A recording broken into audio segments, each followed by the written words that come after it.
Filosofar é aprender a morrer. E por que dessa pergunta? Porque um dos ensaios mais famosos do Montaigne tem esse título. Mas eu quero saber, no final das contas aqui, se Montaigne conseguiu nos ensinar a morrer. Se ele, praticando a filosofia dele, ele conseguiu. Então vamos seguir para a gente tentar investigar qual que é o Montaigne que vai encontrar a gente. Imagina uma figura, tá? Vamos começar aqui, ó. Imagina se vocês iam dar uma credibilidade para uma figura dos nossos tempos, muito contemporânea, aquele cidadão, sabe?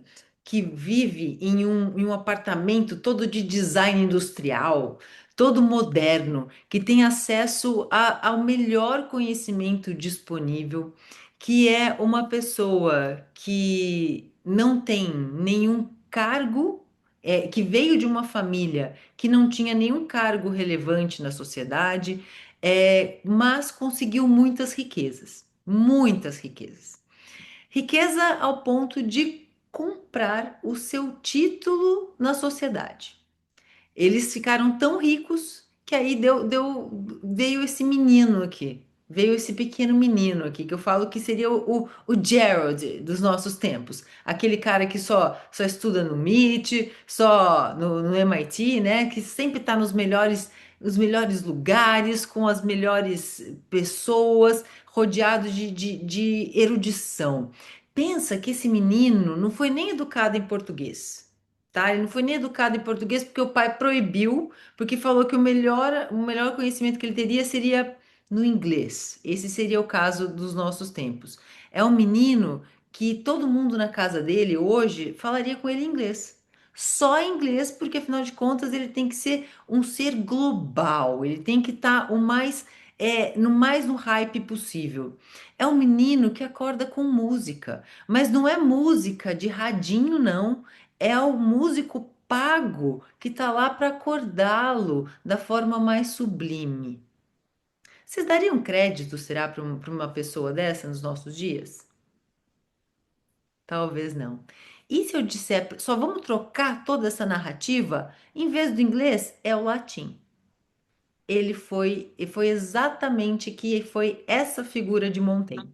Essa foi a figura. Ele foi educado nos 3 primeiros anos em latim. Ele tinha acesso a todos os livros impressos naquela época na sua biblioteca particular.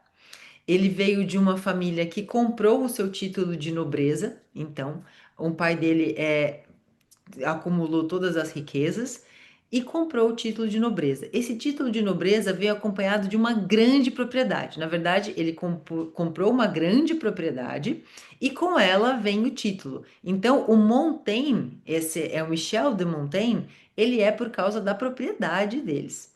Então, assim, pensa que quando a gente imagina um cara desse, a gente pensa como que uma pessoa dessa pode nos acrescentar alguma coisa na vida.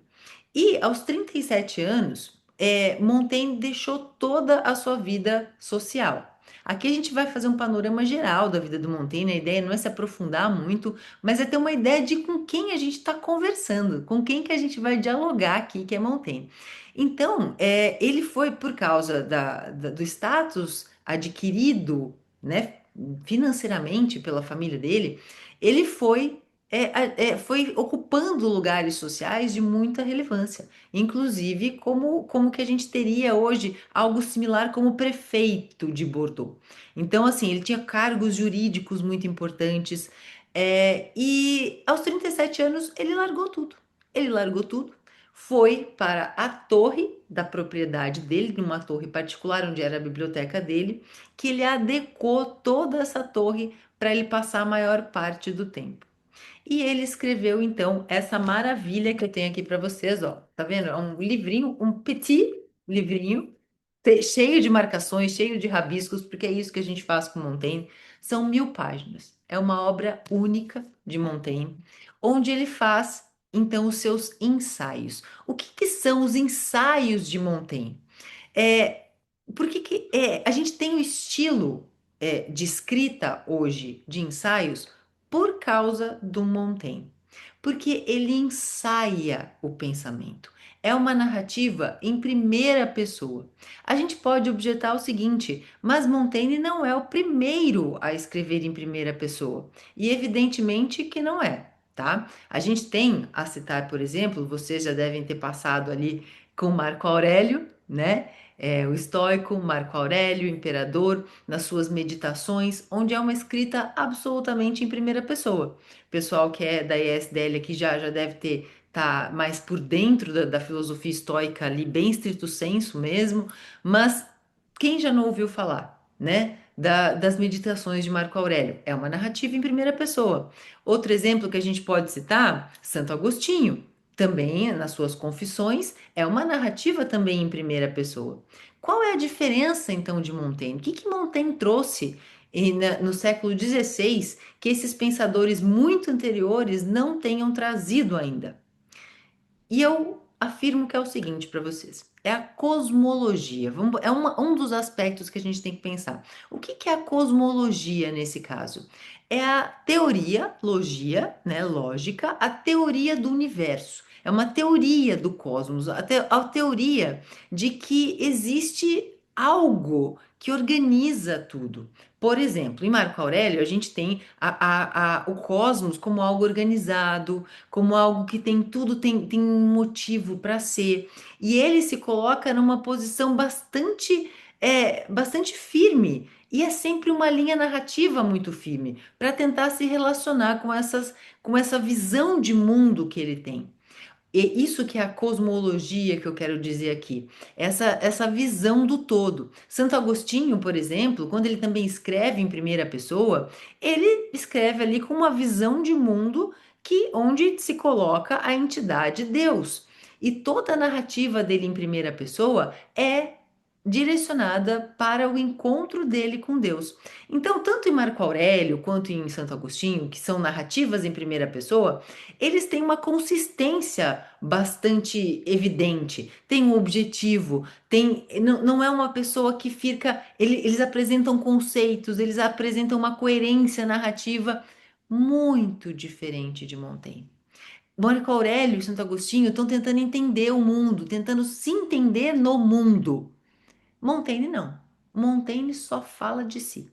Montaigne só fala de si. Os ensaios dele são sobre ele. É o espelho que ele coloca na frente dele. E essa pessoa começa os ensaios dizendo nas palavras dele, se a gente avançar junto, eu vou abordar isso com vocês, é mais ou menos o seguinte: eu tô falando sobre mim. Eu não tenho nada para mudar para vocês, não tô tentando agradar ninguém, não tô tentando escrever para ninguém.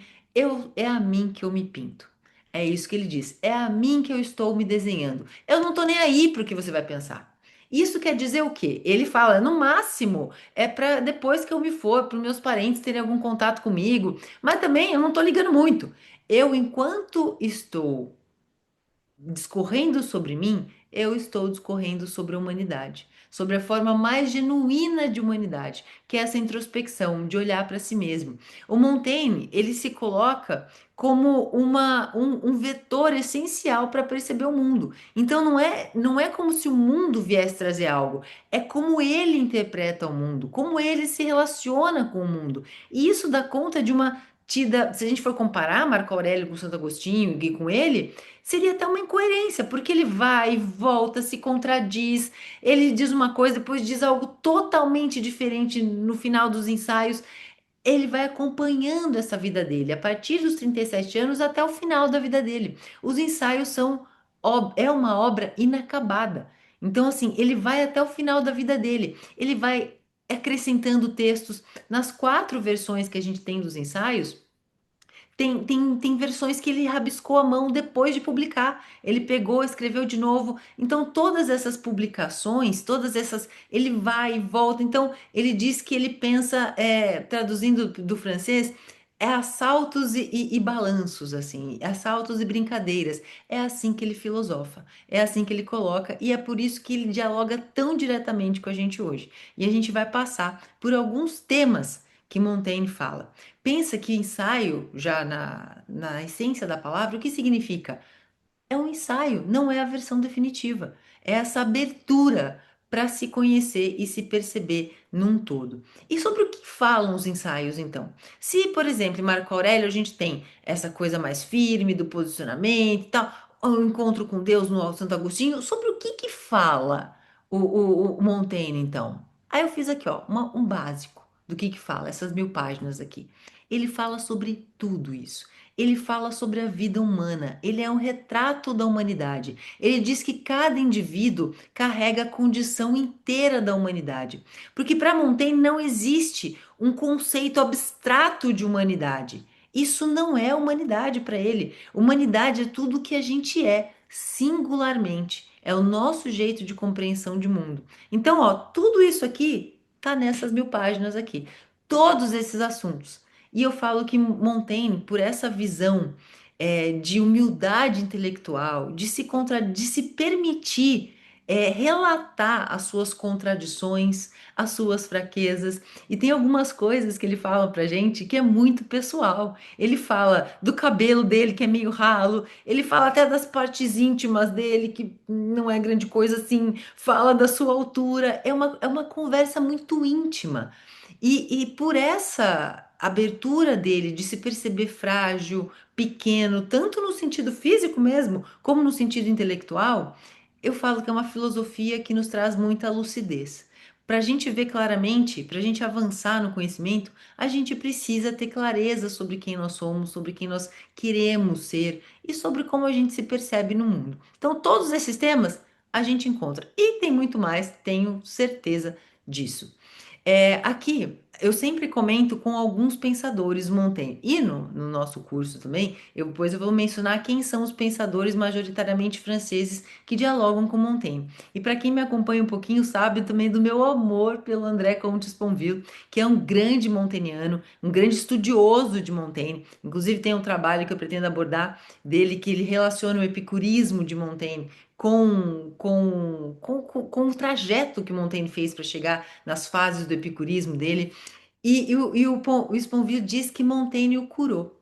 O curou da busca dele, de buscar pela sabedoria, de uma forma que fosse se tornar imperturbável, que ele fosse uma pessoa sábia, a ponto de lidar com todas as dores da vida, com todas as situações que a gente não consegue prever. E o Sponville fala assim: Montaigne me curou.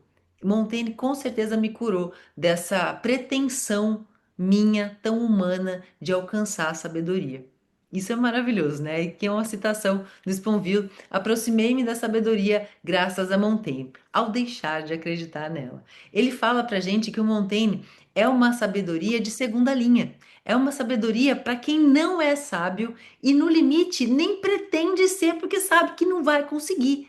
Se ser sábio é se tornar imperturbável, se é saber de cor o pensamento de tantos outros filósofos e pensadores e gênios da nossa época, Montaigne não vai fazer isso. Montaigne não vai entregar. Então ele coloca o Sponville coloca uma sabedoria de segunda linha. É para alguém que se reconhece limitado e que mesmo assim consegue usufruir e fruir a vida.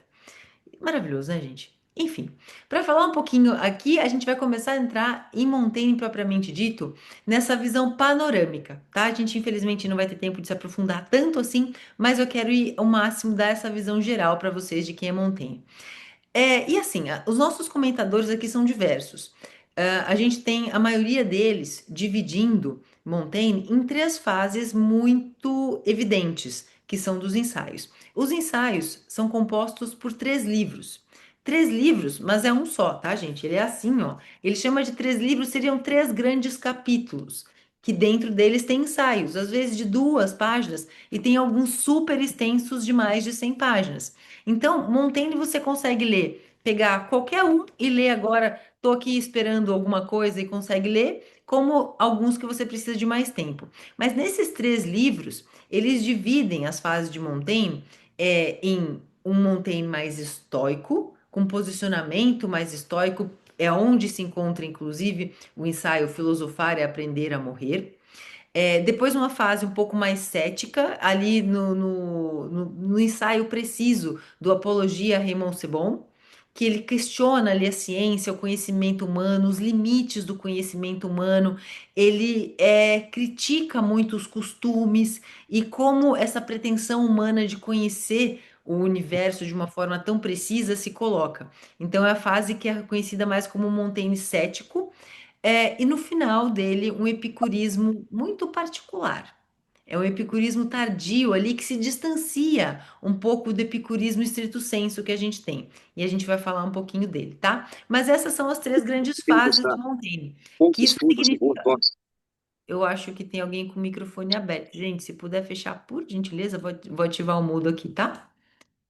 Desculpe, só porque eu tava, só me confundo aqui. Então, esse epicurismo do Montaigne, ele é um epicurismo tardio. Por que essas fases? Porque, como eu disse, ele vai evoluindo e a gente assiste a evolução dele. É inacreditável, porque a gente assiste essa ascendência do pensamento dele. E eu vou dar uma dica para vocês. Se vocês forem se arriscar a ler Montaigne, não começa do primeiro livro, começa do terceiro, que é um Montaigne mais maduro, é um Montaigne que tira o ar. Assim, é um Montaigne que já vai colocar uma outra visão de mundo e vocês talvez queiram ver como ele chegou nesse ponto. E aí vocês voltam para o livro um, se vocês se sentirem impelidos a isso. Mas só o livro 3 já é uma maravilha ímpar.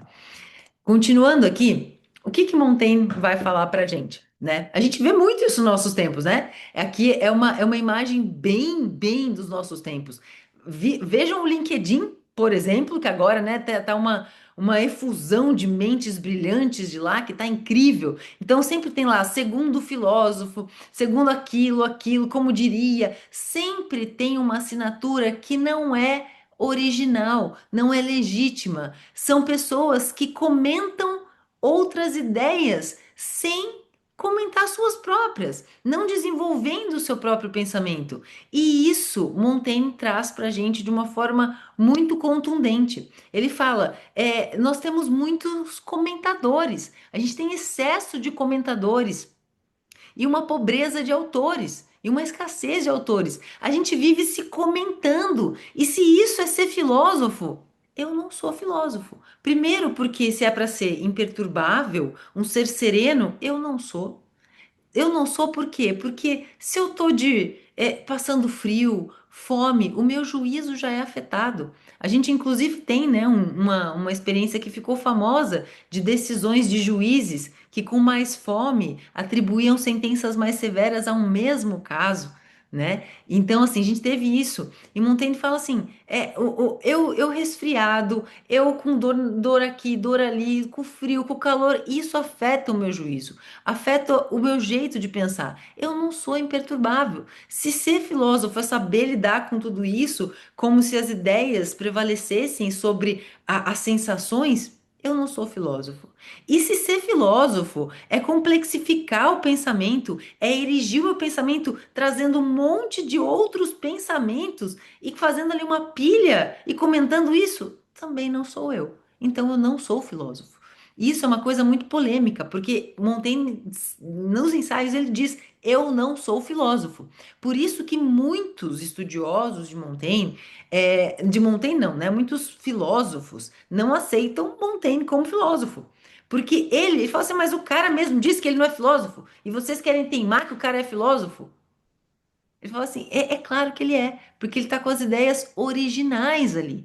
Então, ele faz muitas citações, mas ao mesmo tempo que ele faz muitas citações, ele não estou citando termo a termo, mas ele diz assim: eu me perco nas ideias, eu já assimilei as ideias, eu já digeri as ideias. A gente vai ver como esse termo é importante. E eu já não sei distinguir o que é meu, o que é de Sêneca. O que é meu, o que é de Cícero. Eu já não sei mais distinguir, de tamanha a digestão que foi feita ali. Então, essa coisa que a gente está emergindo com Montaigne aqui é para sair dessa narrativa de segundo filósofo. Eu achei ótima que essa imagem aqui foi de uma inteligência artificial que gerou. Olha que legal os livrinhos ali, ó. E quantos a gente não vê, né? crítica da coisa nenhuma, em busca do eu perdido, não sendo, tentando ser. Então, assim, são coisas muito vazias. E Montaigne é totalmente contra, né? Claro que, assim, para a gente ler as obras originais é muito difícil, porque é um francês moderno,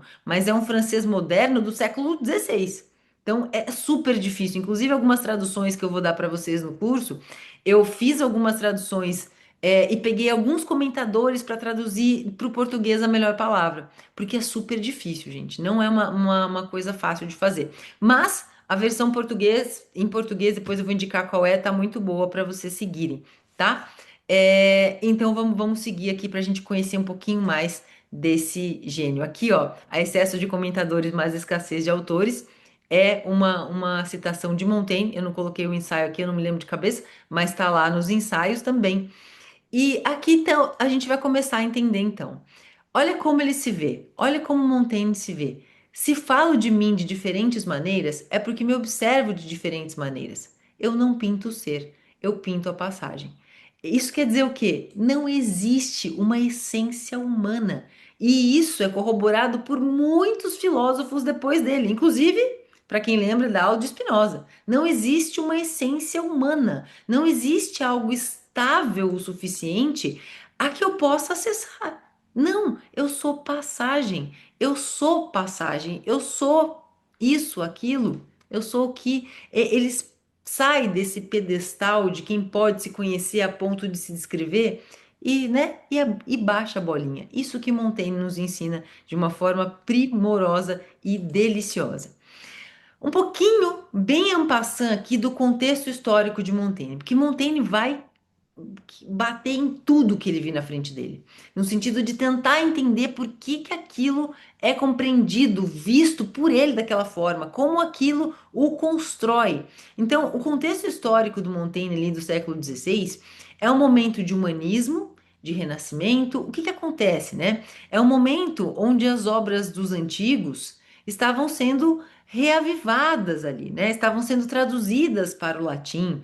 Então, o contato com obras que eram tidas como perdidas vieram à tona depois do que a gente chama do período das trevas ali, né? Que era um período que era muito direcionado à filosofia feita na patrística e na escolástica. Primeiro na patrística, que era praticamente uma teologia, né? Vamos dizer assim, vamos sem se aprofundar muito, era basicamente uma teologia, ali tentando era mais uma doutrina do que outra coisa, essa fase da patrística da era medieval. Depois veio a fase escolástica, que era uma dialética, mas era uma coisa assim, para entender Deus, para entender como que eu entendo Deus, como que eu compreendo, como se define, como é que os valores são construídos, era sempre em torno do mesmo assunto.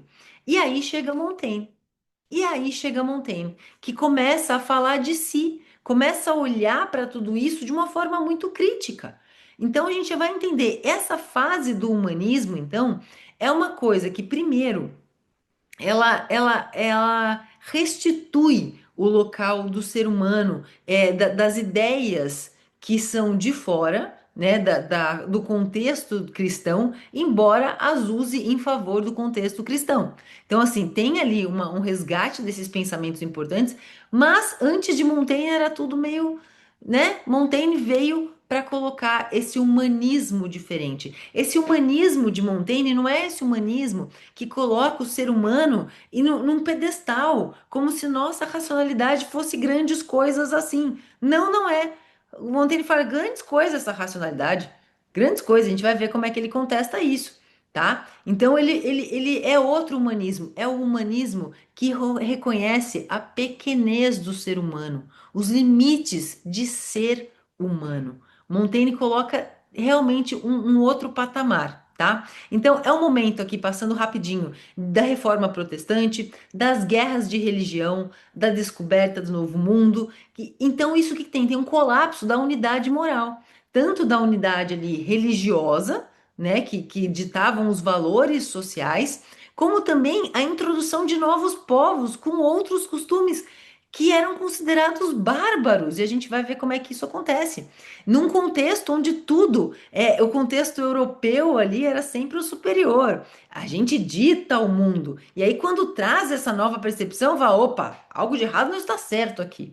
E aí a gente tem uma coisa muito legal para falar de Montaigne, porque quem já ouviu falar aqui do início do pensamento moderno, atribuído a René Descartes, né? O Descartes lá, o penso, logo existo, é essa compreensão do sujeito na centralidade do conhecimento. Conhecer a si para conhecer o mundo. O principal objeto de investigação passa a não ser só o mundo, mas o sujeito que compreende. E aí o pessoal faz o quê? Atribui majoritariamente a René Descartes. Mas já estava no Montaigne.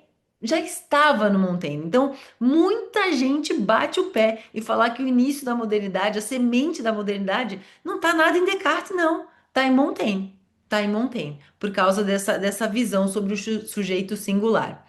Isso aqui é maravilhoso, é uma frase da Marie de Gournay, que depois a gente vai aprofundar lá para frente sobre ela. É a nossa primeira feminista, digamos assim. E ela fala que Montaigne não nos ensina a sabedoria, ele nos desensina a estupidez. Que coisa mais linda, né? E aqui a gente vai falar de alguns assuntos bastante polêmicos que aparecem nos ensaios.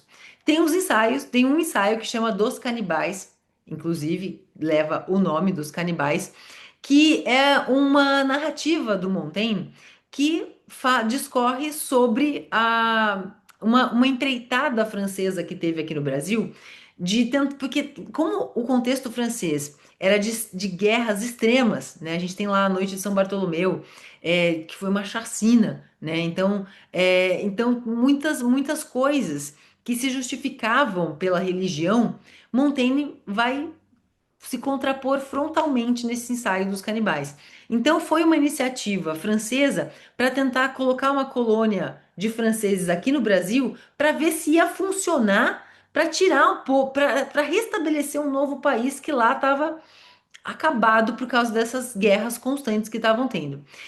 Com isso, Montaigne teve contato com algumas pessoas que relataram a como era a convivência com esses indígenas, com os tupinambás, mais precisamente. Montaigne os encontrou e aí há uma dissonância para a gente saber se foi em Bordeaux ou perto ali de Bordeaux, mas não importa. O que importa é que ele teve contato com pessoas que aprenderam a falar a língua daquele novo povo, e a questão que se colocava para os europeus, para os franceses, era o seguinte: isso aqui é gente? Não, porque se for gente, tem alma. Se tem alma, eu posso colonizar. Eu posso colocar a minha religião. Se for gente, tem alma. Se tem alma, eu coloco os meus valores morais. Se não for gente, eu posso matar. Era assim que era visto pelos franceses, pelos europeus daquela época. E Montaigne vai falar assim: ótimo, vocês falam que isso aqui é uma barbárie, que eles são tão bárbaros, mas a gente não olha pra gente, porque na verdade a gente só tem ideia de que eles são bárbaros porque a estrutura social e os valores são diferentes dos nossos. É só por isso que a gente chama eles de bárbaros.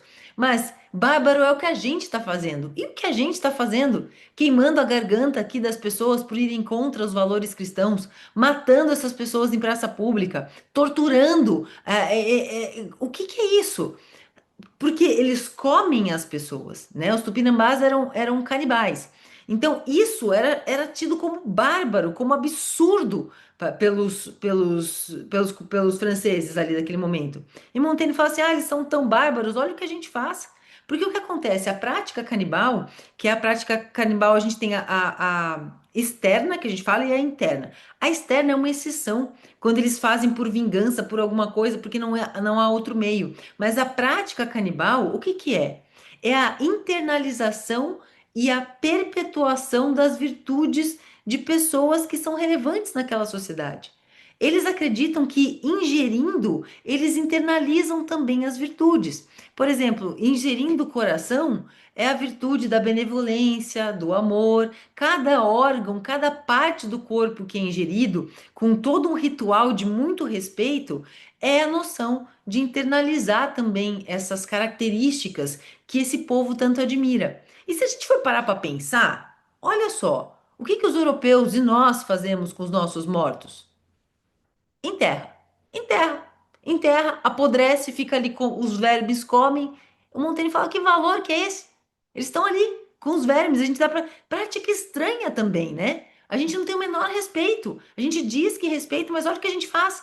Então, ele questiona isso. E ele diz que a gente tem, os europeus tinham como algo que é natural para eles, as práticas de, por exemplo, deixar o morto morrer e o verme comer, como se fosse natural, porque é costume, porque é hábito. Mas não, isso é construído, é artificial. Então não tem nada de natural, é só hábito. Então são coisas que Montaigne vai tratar nesse ensaio dos canibais.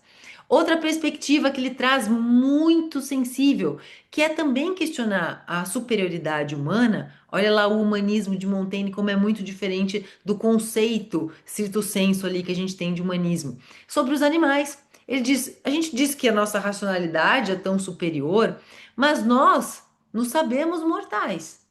Os animais não sabem. Nós, nos sabendo mortais, nós imaginamos como vai ser a nossa morte e a gente perde a nossa vida. A nossa vida fica frágil porque nós nos percebemos muito frágeis, finitos, então. Os animais não têm isso. Será que isso não faz esses seres superiores a nós?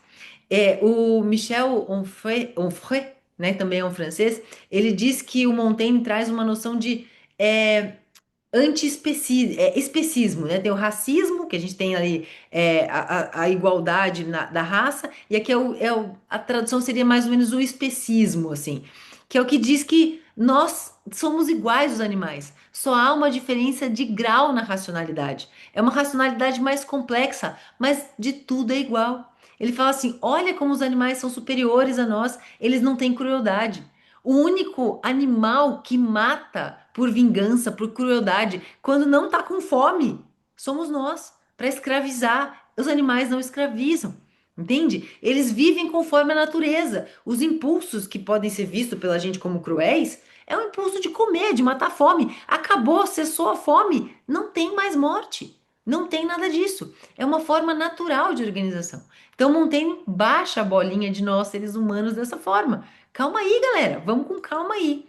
E aí, outro tema de Montaigne também, que é a questão do conhecimento. No ensaio dele muito famoso da educação das crianças, é sobre a educação das crianças, mas é uma lição de educação para o ser humano. Ele traz dois conceitos ali, que é a cabeça bem feita e a cabeça bem cheia, que é a coisa do segundo filósofo. Não adianta eu ter um repertório quantitativo gigantesco se a minha capacidade de digerir e formar os meus próprios juízos é ausente. Não adianta eu ser super erudita, decorar tudo, se eu não conseguir ir adiante com esse pensamento. Então, uma cabeça bem feita é estruturada a partir de uma erudição, mas que eu consigo avançar, consigo colocar na prática.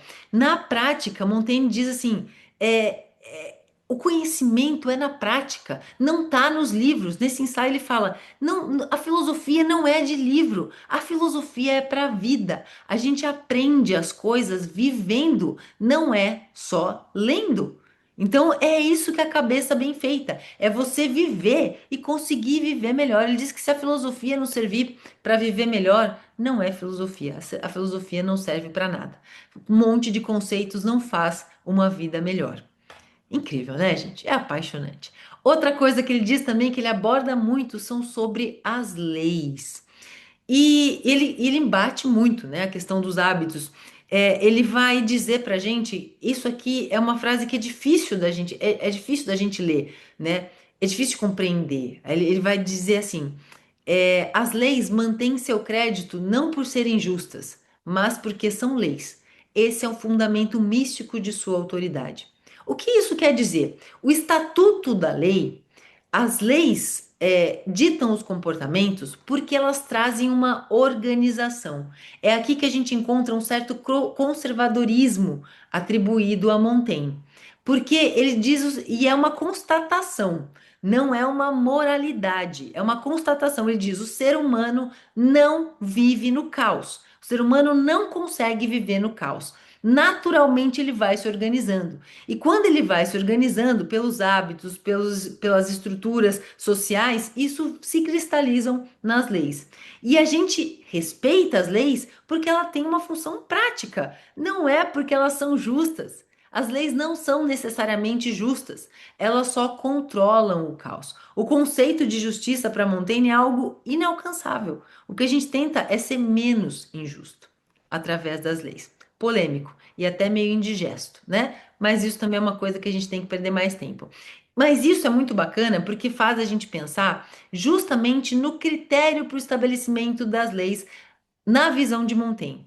E a gente tem na filosofia ali clássica, né, ali, a gente vê, por exemplo, em Platão, essa ideia das paixões, né, que tem inclusive aquela metáfora ali dos cavalos e tal, que teria o controle, né, teria, esqueci o nome, não é cocheiro, é cocheiro, né, que controla ali os cavalos, que isso sim seria a racionalidade. Montaigne fala, não, não, não, não. Quem dita as leis e a estrutura que guia uma sociedade é o prazer, que leva a essa organização, a esse afastamento do caos. Então não existe uma razão contraposta à emoção. Tudo faz parte da mesma coisa. E por que que a gente vê em Montaigne essa inversão do clichê moralista que a gente tinha até então? Porque qual é a ideia? A razão controla a emoção.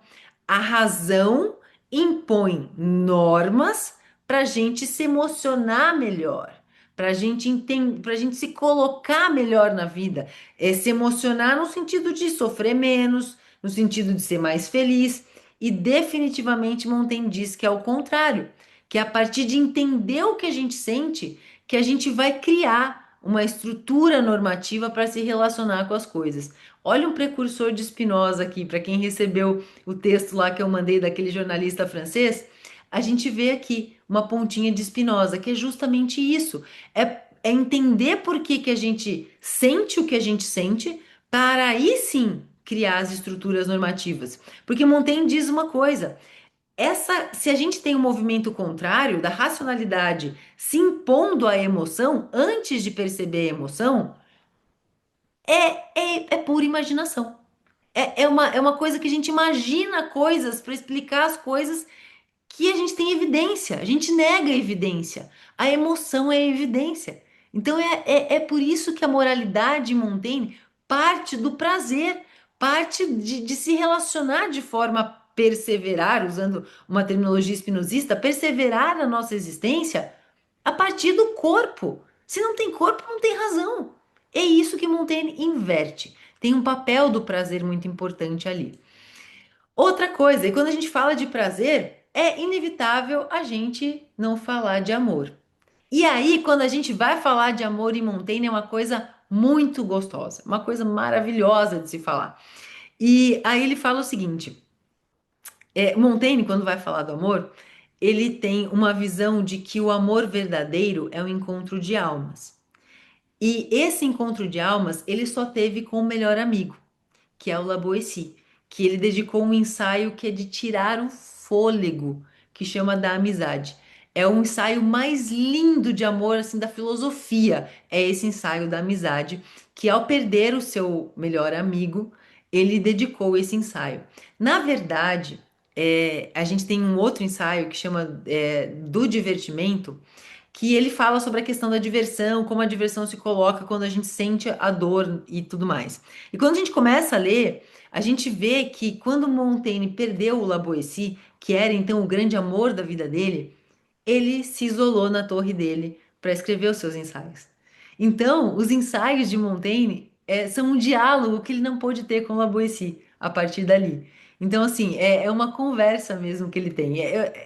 Assim, é incrível ver como ele materializa um diálogo. Os ensaios, é bom dizer, a maior parte deles não foi escrita, senão na totalidade. Quase todo ele, a gente tem algumas partes escritas, ele foi ditado. Então, é realmente.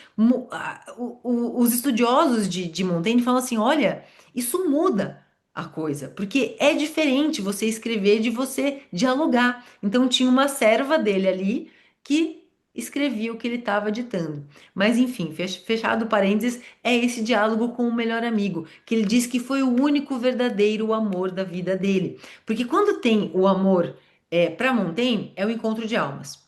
Ele diz que o perfeito seria o encontro de corpo e alma, que é o amor da carne, porque Montaigne é um cara muito corpo, sabe? Dos prazeres corpóreos mesmo. Ele é um cara muito do corpo, das sensações. Ele descreve durante todos os seus ensaios as sensações.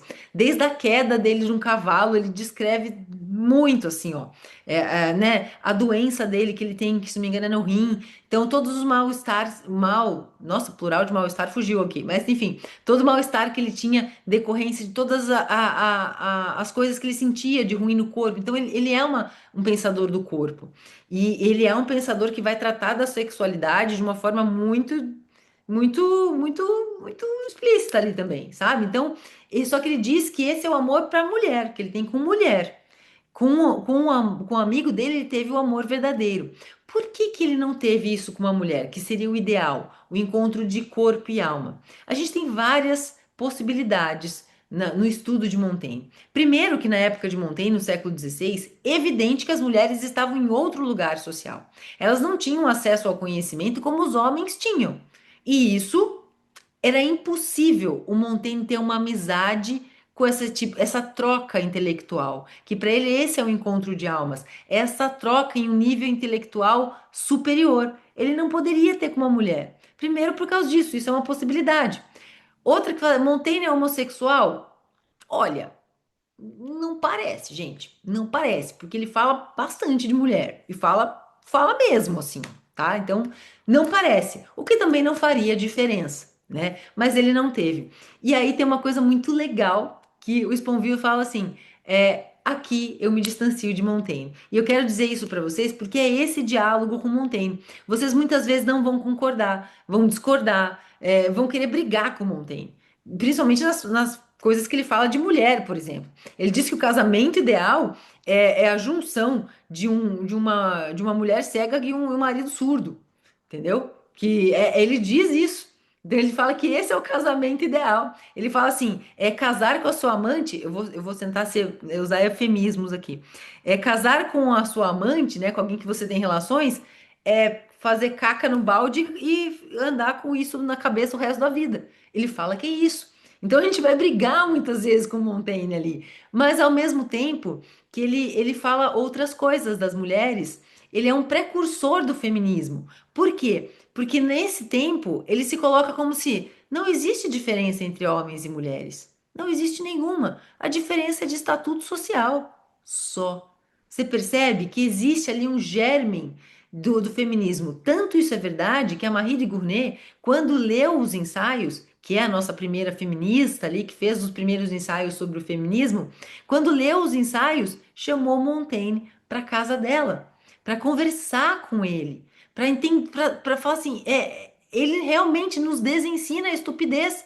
Chamou, Montaigne foi, e aí todo mundo fala, né? Bem que poderia ali, então, ter finalmente o amor que ele tanto buscou, o encontro de corpo e alma.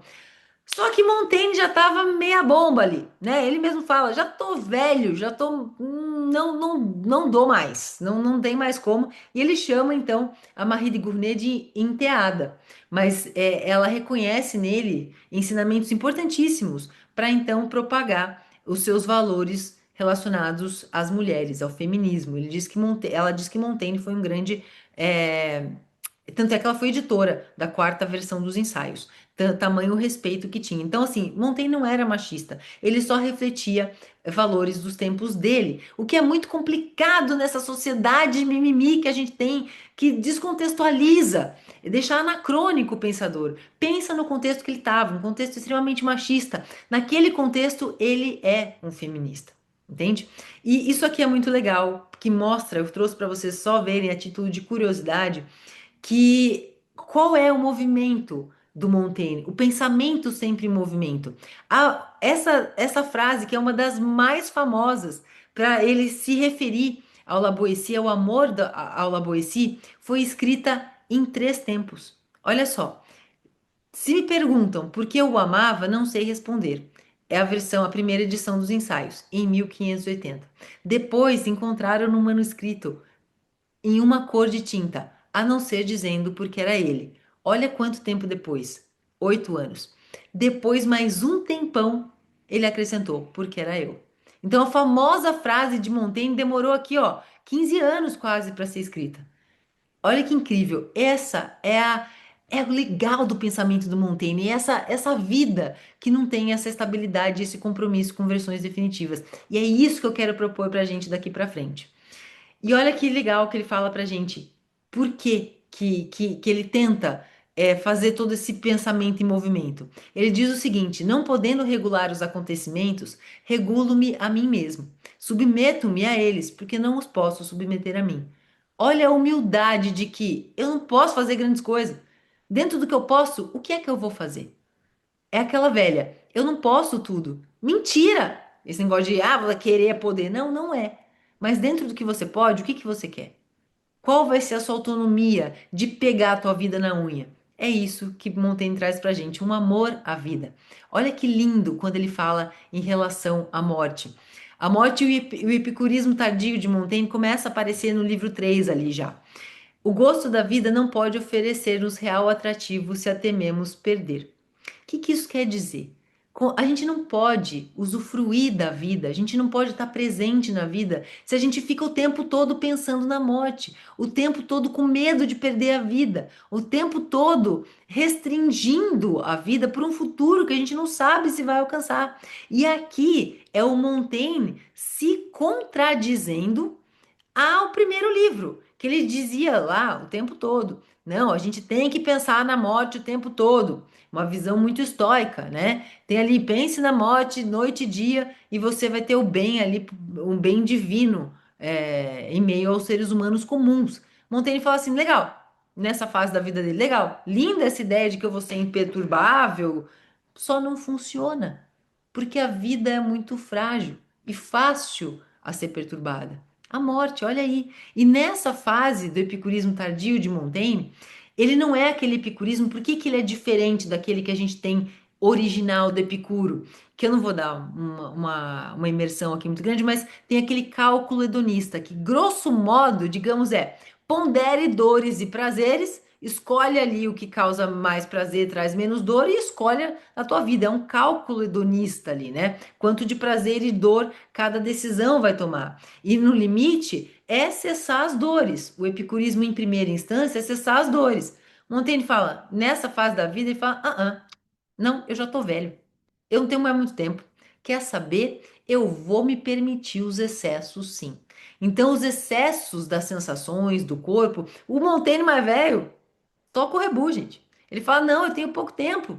Entendeu? Então, assim, ele se permite os excessos e também as consequências dos excessos. Isso é muito interessante nesse epicurismo que não é aquele, é um mais tardio do Montaigne, que ele vai desenvolvendo. E aí, quando ele fala da morte, ele traz isso aqui maravilhoso, né? E que a morte me encontre plantando os meus repolhos, despreocupado com ela e mais despreocupado ainda com o meu jardim imperfeito. O que que isso quer dizer? Mesmo com toda essa caca que a vida traz, mesmo com toda essa meleca que eu vejo, que eu sofro fisicamente, e as dores da minha vida, porque ele diz que a dor do luto nunca vai embora. Ele fala, nunca vai embora. O que a gente faz é aprender a se relacionar com ela, é colocando outro amor ali no lugar. Muito espinosista também, mas enfim, fecha parênteses. Então, assim, uma coisa que não vai embora. Mas ainda assim, eu vou me apropriar dessa minha jornada. É o meu jardim. E eu não quero que isso aqui seja perfeito, não. Eu não tô aqui para mostrar meu jardim para ninguém. É o meu jardim. Eu que tô sujando a minha mão. E pode acabar hoje. Tudo isso, essa jornada, cada pezinho de repolho que tem aqui é meu. Fui eu que plantei, não foi porque ninguém mandou, não. O aprendizado da minha vida eu trouxe para o meu jardim. E que a morte me encontre aqui, caminhando o meu caminho, abrindo a minha jornada. Vocês percebem a beleza disso? O quanto é lindo? Não é só o destino. Eu nem sei se esse trem vai virar um repolho, se a formiga vai comer, se isso aqui vai virar, sei lá, uma samambaia. Nem sei se é mesmo repolho. O que importa é que é meu. eu me apropriar da minha jornada e usufruir de plantar a mão. Porque se não der repolho, quer dizer que sua jornada não valeu nada? Se a gente, olha como conversa com a gente. A gente tem tantos planos, tantos objetivos. Se esse objetivo não chegar, quer dizer que tudo já foi em vão? Quer dizer que a jornada não valeu a pena? Então Montaigne te diria: saia dessa vida. E aí, ele é um cara que é a favor do suicídio nesse sentido. Se você não está aproveitando a sua vida, o que que você está fazendo aqui? Se apropria da sua vida e tenha a sua jornada com toda a contingência que ela traz. Amor fati, né? Do Nietzsche, que a gente tem aqui, que a gente já via lá também na filosofia helenística. Olha que a beleza disso, né, gente? É de tirar o fôlego. E aí tem mais uma citação que eu trago para vocês, um trechinho, que ele faz. Apesar de tudo isso, de nossa vida trazer tanta dor, é preciso compensar quanto possível essa transitoriedade, esse tempinho curtinho que a gente tem pela intensidade da vida. Intensidade, não inconsequência. São coisas muito diferentes. Inconsequência é quando a gente não cuida da gente para fruir a vida que a gente espera ter, o prazer que a gente quer ter. Então ele diz que tem que compensar essa coisa, essa passagem vivendo intensamente.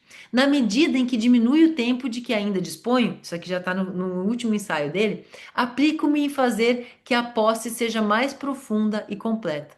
É isso que ele se permite os excessos, porque ele já se percebe no fim da vida dele. É o último ensaio do último livro chamado Da Experiência. Leiam esse primeiro, que se vocês não se emocionarem, eu não falo mais nada, porque eu me emocionei. E ele termina então, apesar de tudo isso, quanto a mim, eu amo a vida. Não importa, eu amo a vida mesmo assim. E aí, no final das contas, a gente volta à nossa pergunta. Será que Montaigne, depois desse deleite de 1000 páginas que ele tem aqui, será que ele chegou à conclusão de que filosofar é aprender a morrer? Vocês acham que ele conseguiu aprender a morrer no final das contas? Porque ele tem uma visão muito estoica, muito epicurista também. Se a morte tá, eu não tô. Eu não tenho por que temer a morte. Mas será que ele conseguiu então? E aí quem nos responde isso é o subversivo, absurdo aqui, o Nietzsche. Tão subversivo quanto Montaigne. Se vocês continuarem comigo nessa jornada, vocês vão ver como Montaigne consegue a dualidade de ser subversivo ao mesmo tempo que muito conservador. É tudo isso. Mas Nietzsche responde pra gente, então. O fato de um homem assim ter escrito os ensaios aumentou verdadeiramente o prazer de se viver nessa terra. O que que isso mostra pra gente? Que, na verdade, tentando aprender a morrer, Montaigne então nos ensinou a viver. Nos ensinou a fazer a vida valer nela mesma, para muito além daquelas idealizações que a gente tem, daquelas coisas que frustram a experiência, a jornada. Então, assim, olhemos para o futuro, mas não esquecemos também de olhar para os lados, porque tem muita coisa maravilhosa acontecendo na nossa vida. É essa mensagem que Montaigne deixa aqui pra gente e que eu compartilho, que eu quis compartilhar com vocês hoje. Sei que a gente vai avançar um pouquinho aqui, que eu vou contar para vocês, mas eu espero que vocês tenham gostado de tudo isso. Deixa eu abrir aqui. Parou meu compartilhamento aí, né? Eu acho que tá tudo ok. Gente, essa mensagem que eu quis trazer para vocês é justamente essa questão de presença, né? De estar presente tanto quanto possível, de vocês entenderem que vocês não precisam de versões definitivas nos seus objetivos, que as pessoas ao redor podem ser diferentes e ainda te acrescentar muito e dividir essa jornada de uma forma muito apaixonada e que vocês consigam olhar essa paixão de Montaigne da mesma forma que eu consigo, que eu sempre fico aqui, com um brilhinho no olho, né? Gente, é o seguinte, agora eu quero contar pra vocês, eu quero agradecer já desde já a presença de todo mundo. Eu vou deixar essa aula gravada, ela vai ficar disponível um tempo livre no YouTube. Aula não, né? Desculpa. Esse papo que a gente teve aqui, que foi uma delícia. Eu vou deixar gravada disponível por um tempo, depois ela vai para um cantinho fechado, porque a ideia é a gente fazer aquela turma que a gente fez no final do ano passado, que a gente teve Tassiana aqui, ó. Tassiana é uma professora de francês maravilhosa, com quem eu aprendi francês muito ali. Então ela sempre traz contribuições muito legais. Então ela teve com a gente nessa turma. Quem mais teve lá? Eu não sei quem teve. Acho que Camila teve? Não lembro. Mas enfim, Camila foi a SPM, verdade. Então o que acontece? muitas pessoas pediram para a gente continuar. Então, eu vou continuar. A gente vai fazer um curso fechadinho, com os aspectos abrangentes, mas se aprofundando um pouco mais nos ensaios, em 4 encontros. No final, eu vou tentar ir adiante com isso, e aí quem esteve nessa primeira turma vai ter condições especiais para fazer parte da comunidade, se isso não é uma comunidade ou um segundo curso. No final, a gente vai ver. Por hora, ele é um curso. Eu vou disponibilizar a página para vocês, caso vocês queiram acessar o curso. Já tem material lá para vocês consultarem. O primeiro textinho ali de vocês. Vou sempre colocar material. Então, o que acontece? Deixa eu abrir aqui para vocês. Deixa eu ver se eu consigo, se eu não vou apanhar de novo do Zoom. Eu acho que eu vou. Mas eu vou. Peraí. Eu sempre apanho um pouquinho, gente. Eu gosto de falar, eu não gosto de ficar nesse trem aqui, não. Vamos lá. Eu vou compartilhar com vocês a página. Vou colocar aqui no chat para vocês entrarem depois. Vocês me pediram muito, então eu espero que vocês curtam essa jornada possível que a gente vai fazer junto aqui. Peraí, peraí. Por que que eu não consigo fazer? Pera que eu vou conseguir, gente. Eu vou. Deixa eu só colocar aqui no chat já. Esse aqui é o site que vocês podem ver mais do curso e tem uma coisa para vocês que estão aqui, tá? Não cliquem em nada no site ainda, porque tem um trem que eu vou falar para vocês, tá? Então, o que que acontece? Ali vai ser a nossa jornada com o Montaigne. A gente vai ter os 4 encontros, mais alguns vídeos que eu vou fazer. Porque o que acontece? Eu não gosto de aulas, eu não gosto dessa passividade. E vocês sabem como é que eu sou, eu não quero isso, e isso não vai acontecer. Camila já teve na SPM, viu como é que é também. É um curso que a gente vai discutindo, a gente vai trocando, porque Montaigne não é uma coisa rígida. Os maiores especialistas de Montaigne nos dizem que a gente nunca vai entender 100% dos ensaios, porque tem muita carga subjetiva, e é essas lacunas que eu quero que a gente preencha junto. Contudo, a gente vai ter um rigor para abordar os ensaios que a gente vai tratar em 4 dimensões: a dimensão do eu, né, que a gente vai do essencial, a dimensão social, que a gente vai questionar os nossos costumes e tudo mais, a do amor, que é essa relação mais íntima, como é que isso se coloca, e terminando na questão da morte. A gente vai trazer alguns ensaios, estudar. Então, dentre os especialistas que a gente vai trazer para dialogar, que tem obras publicadas, não no Brasil tem uma pessoa, mas eu não gosto muito do tom que discorreu sobre Montaigne, então eu não vou usar. Eu só vou usar autores franceses. Um do meu coração, que é o André Comte-Sponville, que, diferente de outros pensadores, ele não é nada simplista, ele tem obras muito complexas. Então, a gente vai ler Montaigne à luz do André Comte-Sponville, do Jean-Yves Pouillou, do Frédéric Brahamy também, do Ali Ben Makhlouf, do Michel Onfray, também de outros, do Bernard Serre, desculpa. Então, assim, são todos pensadores franceses que conseguem trazer as nuances dos textos do francês arcaico, que já é moderno, mas tem muita coisa para ser discutida ali, etimologicamente mesmo, que eu vou às vezes na obra. Então, assim, a tradução que eu vou usar para esse curso é essa aqui, tá? Da editora 34, com a tradução do Sérgio Millier. É a melhor versão em português, tá, gente? Tem outras, só que são alguns ensaios. Tem algumas versões boas, que eu acho que é da Martins Fontes, se não me engano, mas eu não gosto, então eu uso essa aqui e as duas versões em francês, tanto do francês moderno quanto do antigo, para tentar surfar a onda junto com os comentaristas, porque é muito difícil, tá, gente? Tem umas coisas ali. Então, assim, algumas traduções eu vou trazer daqui, algumas eu vou tentar adaptar do francês para esse curso todo que a gente vai trazer, tá? Então, isso é o que a gente vai fazer. E para vocês que estão aqui, vocês vão ter, se vocês quiserem lá. Aliás, os depoimentos que eu recebi, obrigado, estão todos lá na página, se vocês forem ver. Todos não, eu escolhi alguns ali que faziam mais sentido para nossa proposta aqui. Queria agradecer a todos vocês que tiraram um tempinho para me mandar e que sempre trocam comigo. A ideia é que essa troca continue, tá? E aí, vocês são a primeira turma. Então, nessa primeira turma, vocês têm 48 horas. Se vocês fecharem lá, vocês colocam o cupom LIVE e tem 40% de desconto, tá? Nesse curso. 40% até dia 11 à meia-noite. São 2 dias. Depois vai ter um desconto ainda por ser primeira turma, mas eu não me lembro agora se é 15 ou 20%. Acho que é 15 só. Mas é o mesmo cupom. Mas até dia 11 vocês têm 40% de desconto, tá? Nesse site. Eu vou colocar no grupo do WhatsApp também para o pessoal ter. Eu disse que só para ter lá. Então, assim, mais algumas coisas a gente vai avançando. Só vai começar dia 23 porque semana que vem eu tô em Florianópolis. Se alguém tiver em Florianópolis, aliás, me manda um alô pra gente tomar um café. Vou estar por lá, por isso que não começa semana que vem. Mas dia 23 a gente começa essa jornada. Então, assim, esse momento vai ser um momento de conteúdo expositivo, evidente, com todo o rigor e as referências que eu vou trazer desses pensadores para vocês. Vou traduzir algumas coisas deles e vou colocar disponível lá como material de apoio pra gente. Mas a gente vai usar muitos momentos. Se a gente entender que a gente deveria abrir um café, a gente vai abrir.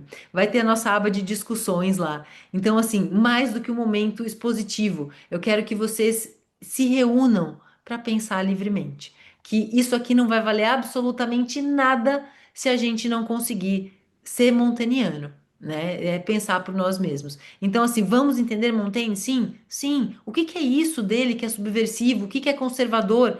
Tem uma questão muito sensível que ajuda a gente a pensar a nossa política de hoje, mas não vamos nos restringir a isso. Eu quero que vocês troquem e saibam justificar as suas impressões pessoais, tá? Gente, eu vou, para não tomar muito tempo de vocês aqui, que eu não queria ir muito além, eu queria abrir para perguntas. Alguém tem alguma pergunta? 3 perguntinhas aqui sobre o conteúdo e sobre o curso, algumas outras coisas eu vou poder esclarecer depois também, tá?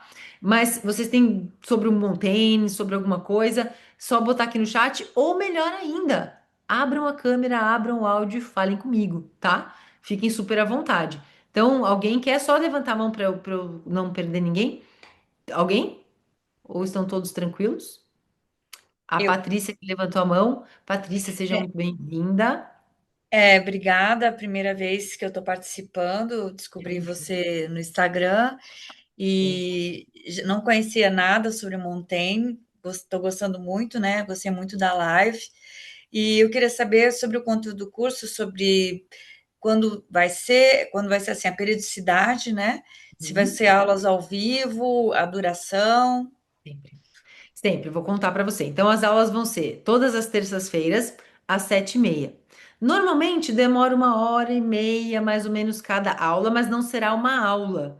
Vai ser exatamente isso. Eu vou ler alguns trechos, vou contar, o que Montaigne quis dizer naqueles trechos e eu vou convidar vocês para ensaiar comigo. Né? Então, vai ser, claro que tem gente que não gosta de trocas, vai ser uma aula para quem quer aula. Então vai ter um conteúdo denso ali desses comentadores que eu não vi até agora, nenhum curso. Eu nem vi curso de Montaigne, e quando eu vejo é só, Montaigne é cético, e ninguém entendeu o ceticismo de Montaigne também. Né? Então, assim, eu não vi nenhum curso de Montaigne, então eu vou trazer um arcabouço teórico relevante para que isso seja uma aula para quem quer aula, e a gente vai trocar ali, né? Como que isso se coloca na nossa vida prática de hoje, porque senão não serve para nada. Então, como que a gente vai fazer com questões nossas? Pessoais, subjetivas. A gente vai trocar ali e com certeza os rostinhos que eu já reconheço que estão comigo mais de uma vez tendem a levar essa conversa adiante, nos grupos e em todo ponto de interação que tem. Então, assim,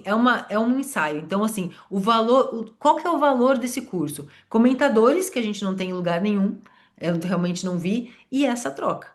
Né, essa coisa para a vida prática. É isso que a gente quer. Senão não vale de nada. No meio tempo também, eu vou disponibilizar conteúdos exclusivos com reflexões lá a partir de coisas que eu tô lendo do Montaigne e vou subir lá para vocês, para começar discussões, para fomentar esse papo na gente aqui. E quem sabe a gente não faz presencial, não faz um Montaigne de novo lá dentro da ISDL. Enfim, a gente vai ver tudo isso, tá?